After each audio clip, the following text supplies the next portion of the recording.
In this video, we'll learn how to add a new ICD code in PinkyBill. Click on the Settings button in the top right navigation bar. From the drop-down menu, select Manage Practice.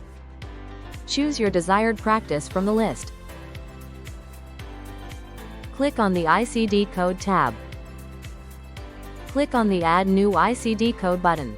For CMS 1500 and NCPDP, fill in the following details. ICD code, enter the diagnosis code. Description, write a brief description of the ICD code. Click the Add button to save.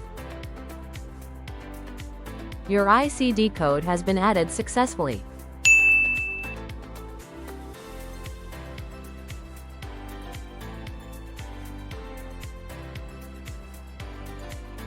PinkyBill.